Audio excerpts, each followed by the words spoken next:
Good evening, good afternoon, good wherever you are in the world. I'm Kelari Cuddles, and today we have a Kelari showcase that's a little bit different than we're used to. But cue the intro. Kelari showcases are happening again. Yeah. So on today's docket, we're actually talking about a technological thing that was spun up because of a hater who wants to talk mad crap on my YouTube. Which I understand if I'm putting myself out there that it's gonna be a likely chance that I'm gonna get haters, but this specific topic I feel like needs to be addressed, and we're going to address it through the art of science. Now, what could the issue be? So there's a lot of parts that we need to take down before we get to everything, but let's stress the issue. The issue is whether or not this is me catfishing you or not. So the subject came about with my profile picture for the YouTube. Let's bring it up. Okay, let's bring up my picture. Dramatic drum roll.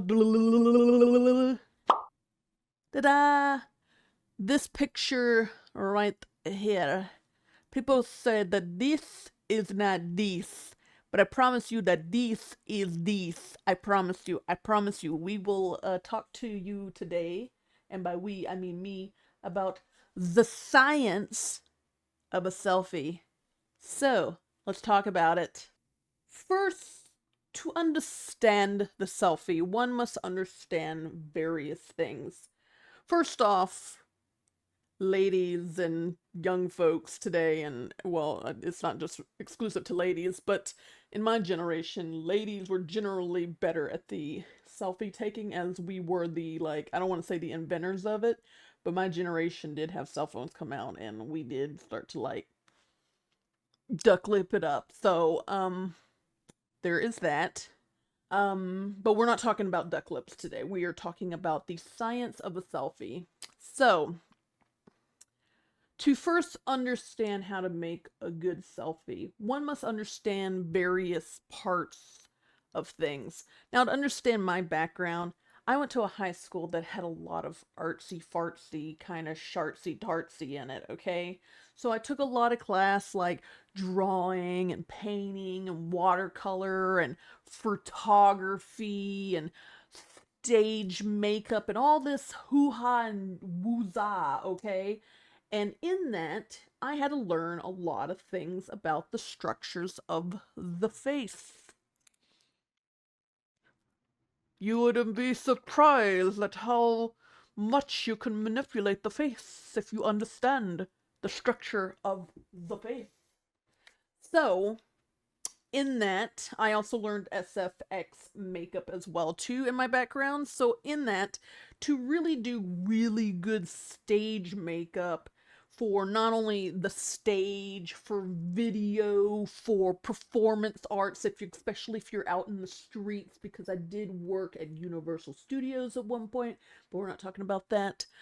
Um, or if you're going to take pictures, as I have done some modeling work where I've had to make some people look like they were dead or prosthetics on their face, to be able to make these photo ready, video ready, performance ready, or where people could, you could scare someone and they could actually hit you with it, you have to understand makeup, the way the face works, because you got to get that stuff to stick on, and you gotta understand structure of face. So I already have that background from my makeup days. Makeup slash SFX stage makeup, because I was a theater kid. I could never act because I had horrible stage fright, but I did love doing the makeup backstage. So I was a behind the scenes girly. I painted a set, I did makeup. It was a good time. Then came photography.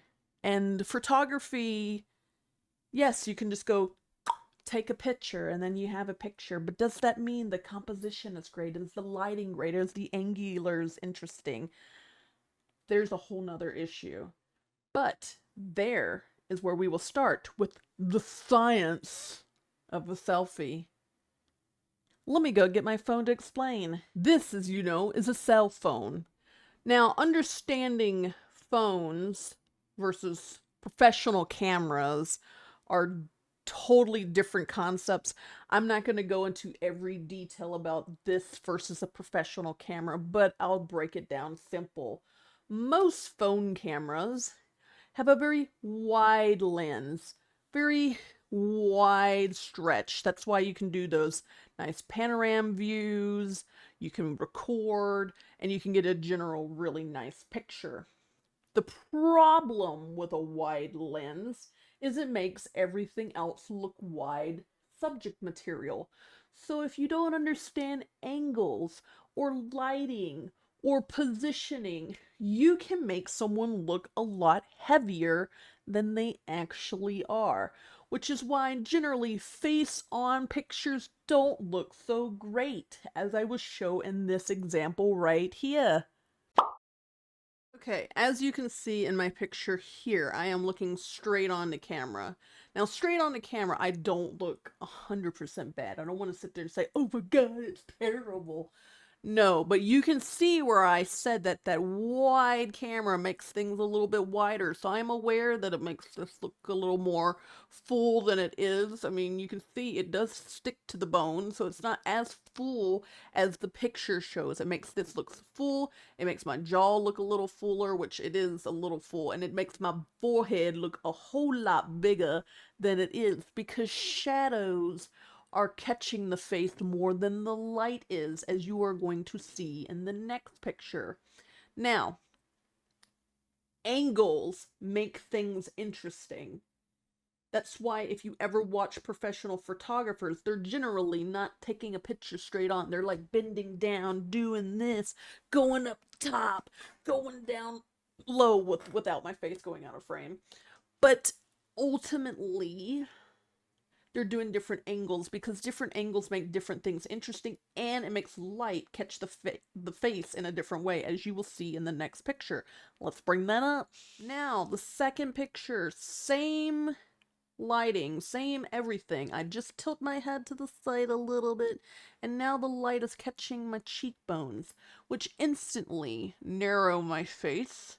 Because if you have high cheekbones here, if the light catches here, it thins out your face here, making this look a lot thinner than it actually is. And it also makes the chin look pointed there, and you get this nice line on the neck, insinuating that I'm a little, a little more, a little younger, a little thinner than I actually am. So you can play tricks on yourself. Is that actually catfishing? No, that's just me being blessed with light catching my cheekies and making me look better. So, there's the science. So, am I actually catfishing? No, because that would imply that the face that you're seeing here is not the person that you're meeting, because you are getting the same face. It's just it's not the photography me, it's the real me. When you see my videos, you're seeing real me. You're not seeing the picture me. Of course, picture me is pretty. Who doesn't take like 100 pictures and pick the best one? No one's picking the ones where you're like, maybe you are. I mean, I do because I think it's hilarious. But like, my mom's not hanging up the pictures on the wall, be going, ugh. She's not, because she doesn't think those are pretty. I think they're hilariously, stupidly pretty. But that's just me. So, am I catfishing? No, I am not. So, let's remember, guys, the science of a selfie. Understanding the devices that you use to take pictures. I know this has a wide lens. I know if I turn my head to the side and have the light hit my face on this side, it looks really, really good. And I also know that if I pop a fucking Instagram filter on top of that, it looks extra. But I'm not catfishing, because even though it is a really good picture of myself and I have taken very good pictures of myself, when you meet me, you are still seeing a similar face that's on the picture. It's like saying makeup is catfishing. It's like saying wearing a nice clothes is catfishing. It's like saying, getting your hair dyed is catfishing. That's not catfishing. That's just changing your appearance, looking different. So, to my hater, learn some science, learn how to do a selfie, learn how to photography, learn all of those tips and tricks, and maybe you can make your pictures look catfish-esque. And if you like what you saw here today, make sure to follow me on all my social medias. If you trickle down into the About section, you will find all of my social medias and me talking about what goes here on my YouTube channel. But you will find my Twitch, as I do live stream about 2 to 3 times a week, sometimes more depending on my schedule. You can find my TikTok, which a lot of the shorts that you see on this channel are also on my TikTok, but there is some stuff that is exclusive just for TikTok. And then, of course, here on YouTube, make sure you hit that subscribe button, hit the little notification bell to be notified when I make new content. Make sure you hit the thumbs up. Thanks for watching. Stay cuddly, my friends, and see you next week.